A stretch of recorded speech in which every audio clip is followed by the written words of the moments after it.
ouvintes do terror, adeptos da seita.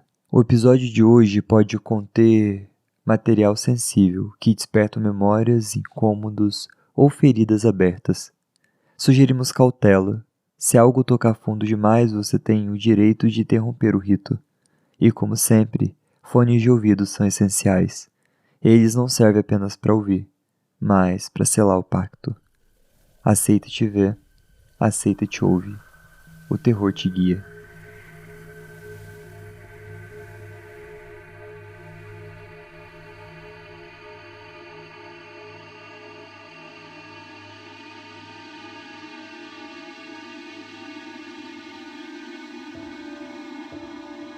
Olá, ouvinte! Tá começando mais um episódio do Terror. Continuação de Minas Gerais, mais umas historinhas pra você sentir esse gostinho de goiabada com queijo na sua boca. Nossa, ficou horrível isso. Nossa, Mas, ficou tão erótico. Ai, Nunca gente, achei eu que eu ia gostei. achar goiabada tão sexy. mas mais 3 histórias aqui pra gente completar essa semaninha de episódios duplos. Eu vou começar lendo pra vocês. Ah, não, peraí, eu esqueci que eu não tô sozinho. Mas a gente já se apresentou aqui. A nossa ilustríssima Maia, a nossa sacerdotisa Cibele. Bom, gente, quer um cafezinho? Acabei de passar. Vocês aceitam? Bom demais da conta. Não, eu esqueci que eu tava gravando podcast junto com vocês. E, Eu e é vi. muito difícil fingir que não tá gravando podcast direto um do outro, assim, fingindo que é diferente o episódio. E nós acabamos de encerrar um, estamos começando o outro, né? Gravando seguido. É o mesmo dia. Eu queria dizer que esses dias eu tava no corredor, né, da empresa, e uma moça falou: "Olha, você estava aí. Eu estava te procurando." E eu fiquei tipo: "O quê?" Não, porque eu tô acostumada com tipo: "Ah, você tá aí. Eu estava te procurando." E eu fiquei, tipo, chocada que alguém fala sem comer uma sílaba sequer em uma frase. Mineiridades. Como que alguém fala desse jeito? Mineiridades. E se você mora ou nasceu em Minas, agradeça por nascer e estar no melhor estado do Brasil. Se você, ouvinte ou host, não nasceu em Minas, sinto muito, mas vocês duas não nasceram. Eu nasci. Gente, eu não nasci, mas eu moro aqui há muito tempo em Minas. Eu escolhi. Eu e a Má somos a prova viva de que Minas Gerais é o melhor lugar, porque mesmo a gente não tendo nascido, a gente se considera mineira, entendeu? E corremos atrás da nossa mineiridade. Minas me adotou, eu incorporei o sotaque mais bonito do Brasil, eu falo Sim. mesmo desse jeito. Tem hora que foge, né, porque eu pego o sotaque de todo mundo mesmo, o sotaque total flex, mas é isso.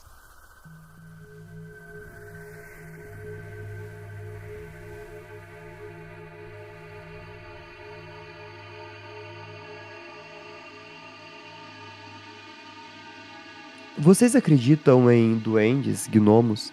Eu vou contar pra vocês o episódio que aconteceu comigo certa vez. Faz uns 15 anos, eu vendia roupas e sempre buscava mercadoria em uma cidade no interior de Minas, perto de Franca, onde eu moro. Costumava voltar no final do dia, quase escurecendo. No caminho, passava por um trecho da rodovia que cortava uma pequena floresta de pinheiros e eucaliptos, bem densa e fechada. Ali, na divisa entre São Paulo e Minas, tem muitas fazendas e sítios, e foi nesse trecho, já à noite, que tudo aconteceu. Eu estava dirigindo quando avistei uma coisa agachada no meio da estrada. Achei que fosse um cachorro grande, talvez comendo alguma coisa. Liguei o farol alto e fui diminuindo a velocidade, mas quando me aproximei, quase parando o carro, eu vi. Não era um cachorro, era um homem bem pequeno, menor que um anão. E agora vem a parte que eu nunca me esqueci. Era baixo, muito peludo, com cabelos compridos e avermelhados, quase ruivo na altura das costas. Usava uns trapos rasgados como roupas. Os olhos eram grandes e esbugalhados e brilhavam. E me encaravam direto, como se olhasse dentro do carro, dentro de mim. Quando ele percebeu que eu o vi, ele se assustou e correu para dentro da mata. Fiquei em choque. Mal consigo lembrar como consegui dirigir de volta para casa naquele dia, mas sei que vi. Desde então passei várias vezes por ali. Conversei com alguns moradores da região. sitiantes, caseiros. Eles me dizem que houve muitos barulhos estranhos durante a madrugada. Sons que causam medo. Mas ninguém jamais contou ter visto alguma coisa como eu vi. Eu sou do tipo, ver pra crer, sabe? E eu vi. Por isso, eu acredito que exista.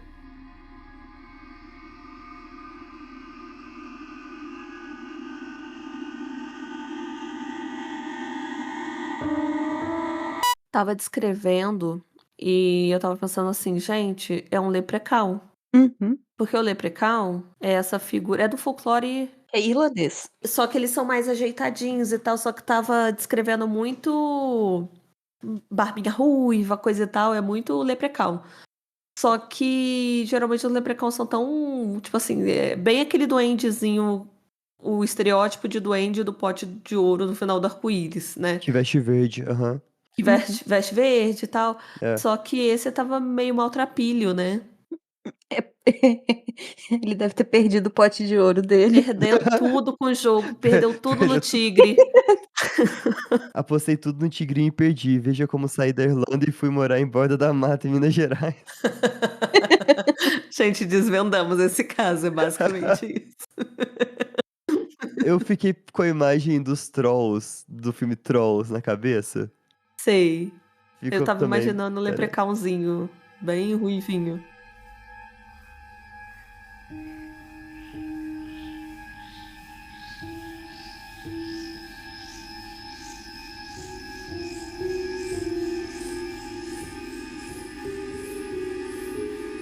Há alguns anos, na cidade de Alfenas, Minas Gerais, havia vários rumores sobre a existência de um lobisomem que estaria aterrorizando a cidade. Senhor Lino, um senhor que trabalhava na olaria, fábrica de tijolos, era cético e não acreditava em nada, nem em Deus. Certo dia, o senhor Lino saiu para fazer seus afazeres até anoitecer. No caminho de casa, em cima de seu cavalo, que trazia na carroceria as compras do dia, o animal, assim que chegou numa estradinha de chão, rodeada por matagal, começou a ficar impaciente, recusando-se a seguir adiante. O Sr. Lino deu uns tapas no pobre cavalo, fazendo-o andar mesmo contrariado. Ao longe, o Sr. Lino ouviu um uivo, mas um uivo bem diferente. Esse uivo fez os pelos do corpo dele se arrepiarem. O cavalo, bravo e assustado, começou a relinchar. E, no impulso, jogou o Sr. Lino no chão, saindo em disparada, quebrando até a carroça. O Sr. Lino, bravo, começou a juntar as mercadorias espalhadas pelo chão, quando ouviu uma respiração ofegante se aproximando, e um trotar pesado, como de um bicho grande. Olhou para os lados, mas como havia muito mato, não viu nada. Seguiu o caminho para casa, mas alerta, quando ouviu algo rosnando para ele. Ele parou, colocou as sacolas no chão e ficou em silêncio, tentando ver se conseguia distinguir o que era aquilo. Pensou que podia ser uma onça. Foi então que ele sentiu algo atrás de si. Deixou as sacolas no chão, se virou devagar, e lá estava aquilo que até então ele dizia não existir. Os olhos vermelhos, o corpo curvado e um cheiro horrível. O Sr. Lino, que dizia não acreditar nem em Deus, gritou: "Valei-me, minha Nossa Senhora! O sangue de Jesus tem poder!" E saiu correndo em disparada. Chegou em casa, trancando a porta, ofegante, avisando sua esposa que tinha uma criatura atrás dele. Segundos depois, algo começou a bater na porta com muita força. Era o lobisomem querendo entrar. Depois de uns 30 minutos, tudo ficou calmo. No dia seguinte, viram que do lado de fora da porta estava tudo arranhado. O Sr. Lino, depois disso, nunca mais disse que não acreditava em lobisomem.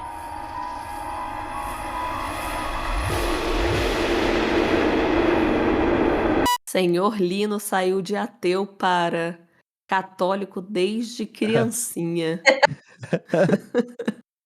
Fez crisma, fez tudo certinho, Comunhão, só católico fervoroso e digo mais, é devoto de Nossa Senhora, valei-me minha Nossa Senhora. Talvez ele tivesse pensado, antes fosse uma onça, né? Antes Antes fosse. Na hora que estava falando isso, eu pensei assim: "Gente, o que que seria pior? O que que seria pior ou melhor nessa situação? Não sei dizer".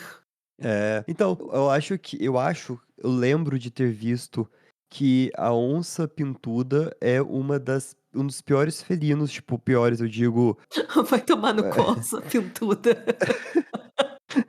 é uma das mais fortes, Sim, a pintuda deve ser mesmo. a onça pintuda. Ela deve ser bem pica. A gente gosta de acreditar que os animais eles só matam para comer, né, mas vocês têm que lembrar que é um gato. É um gato grande e forte. Vocês já viram um gato ficando com a comida? Não é nem só pra comer, é pra se defender também. Ameaça, meu filho.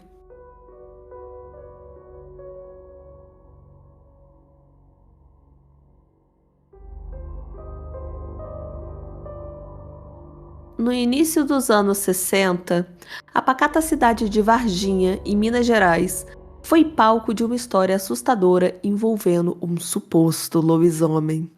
Segundo os moradores, um homem chamado Antônio, que vivia isolado em uma fazenda nos arredores da cidade, começou a chamar atenção por seu comportamento estranho e seus hábitos noturnos. Antônio era conhecido por sair de casa ao cair da noite e só retornar ao amanhecer, sempre com sinais de cansaço extremo. Ao mesmo tempo, relatos de ataques misteriosos a galinhas, cabras e até cachorros começaram a surgir na região. Os animais eram encontrados com marcas profundas de mordida, como se tivessem sido atacados por uma criatura selvagem.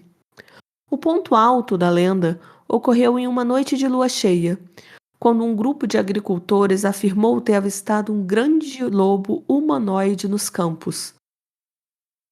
A criatura teria uivado de forma assustadora antes de fugir em direção à mata. Na manhã seguinte, Antônio foi encontrado em sua casa ferido, com cortes e hematomas, mas se recusou a explicar o que tinha acontecido. Os boatos de que Antônio seria um lobisomem se espalharam rapidamente e ele acabou abandonando a cidade, desaparecendo sem deixar rastros.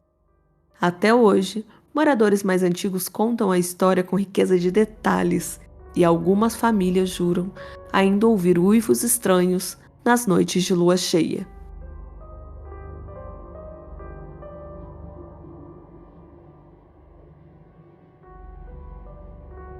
Parece que não é só de ET que vive Varginhazinha, né? Não é? Uhum. Aqui, mas aí agora eu quero uma história de Juiz de Fora, gente. Como é que faz? Peraí, vamos dar um Google aqui agora, vou achar. Eu tive uma faxineira, eu perguntei pra ela, tipo, oi Rosa, eu tenho um podcast de histórias de terror. A senhora tem alguma história que a senhora sabe que aconteceu com a senhora, uma coisa assim? Vou lançar um episódio de lobisomem, foi na época que eu tava lançando um episódio de lobisomem. Daí a Rosa virou e falou assim: tem um vizinho nosso que a gente acha que é lobisomem. Assim, como se fosse uma quarta-feira, sabe? Que ela Como lançou é essa na mesa. normal. Aí eu falei assim: nossa, mas como que vocês lidam com isso? Ela falou assim: a gente só vive nossa vida. Tipo, pô, século XXI, a gente só tá aí, né? Vivendo pra pagar conta. Ah, eu pensei que a sua faxineira ia falar que ouve até hoje os uivos de Antônio. E você, Fê, já ouviu uivos em noites de lua cheia? Queria ter escutado, mas não. Queria. Não pede, Felipe, não pede. Pois é, tá muito corajosinho pro meu gosto. Mas é a mesma coisa que, né, a gente tá falando, ai, queria. Esses dias quem tá aqui no terror nos outros episódios vai saber do que a gente tá falando. Esses dias eu fui deitar e aí eu fui chamar minhas cachorras. Você foi assoviar dentro de casa, né? Menina, e eu só lembrei assim, meu Deus, vai aparecer aqui um skinwalker. Não é assim que chama? Uhum. Chama Skinwalker assoviando. Então, aí eu fiquei pensando, meu Deus, acabei de chamar as cachorras e um skinwalker pra deitar comigo. Ih!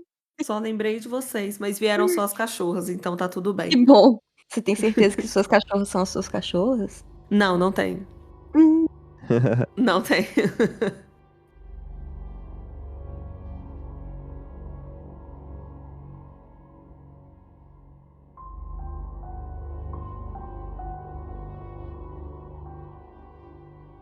Esse fato aconteceu em Juiz de Fora.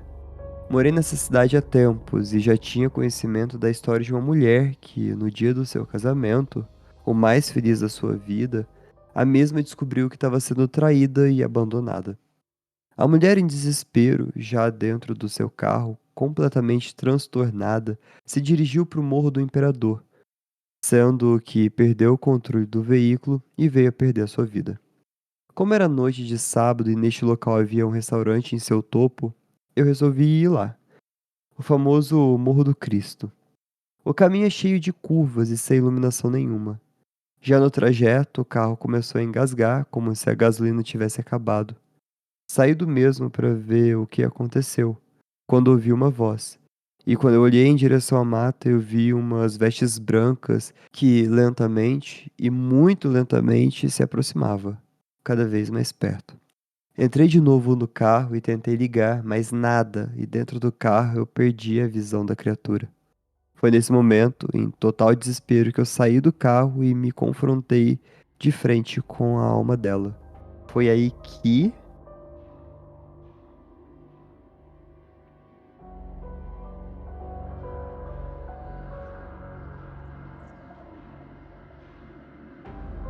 Foi aí que não tem mais história.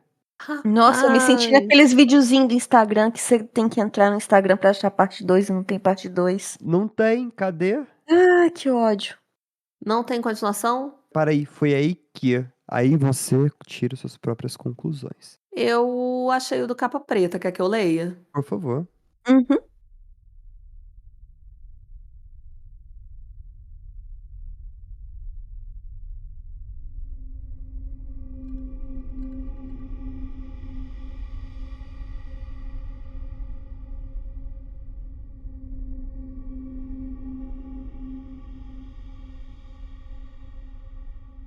Na década de 1970, os moradores de Juiz de Fora teriam sido aterrorizados por um homem misterioso que andava pela cidade coberto com uma capa preta.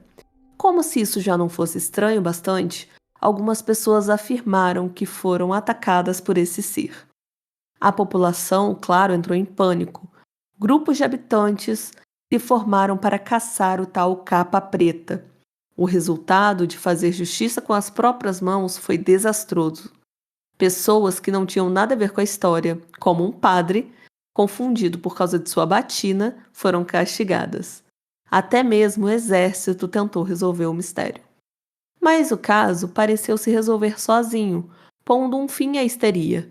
Na beira do rio que corta a cidade, foram encontrados uma capa e um bilhete de despedida do sujeito, que dizia ser mal compreendido pela sociedade.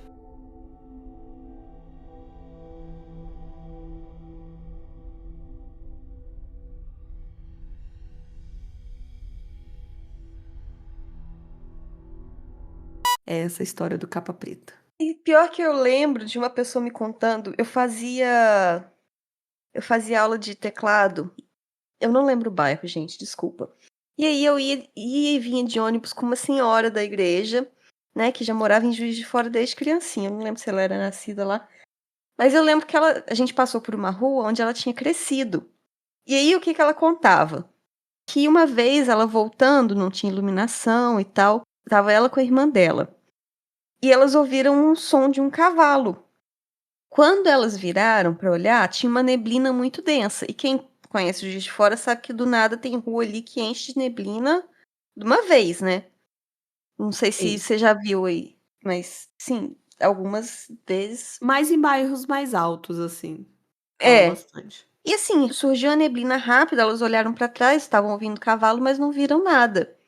E aí elas continuaram andando, andando e continuaram ouvindo esse cavalo. Quando elas olharam de novo para trás, tinha um cavalo preto e um homem que elas não conseguiram enxergar direito, mas que tinha uma capa preta comprida atrás dele. E ele fez uma firula com o cavalo, né? Um negocinho assim do cavalo, sabe? Dá aquela sapateadinha assim. Aham. E aí passou correndo por elas. E depois disso, elas ficaram morrendo de medo, entraram na primeira casa de vizinho que encontraram e o vizinho teve que levar elas para casa. O próprio Mas Zorro, né? é. E assim, é Ai, a meu Deus. história que a menina me contou, eu era criança e agora que você falou do Capa Preta, eu lembrei disso. O próprio Zorro. Eu lembro que quando ela me Tanto contou, eu fiquei com muito medo. E agora eu contando, tipo, tá. Foi só um cavaleiro fazendo firulas com um cavalo. se acontecesse comigo, eu ia ficar com medo também, assim, não vou Quem não negar. ia, né?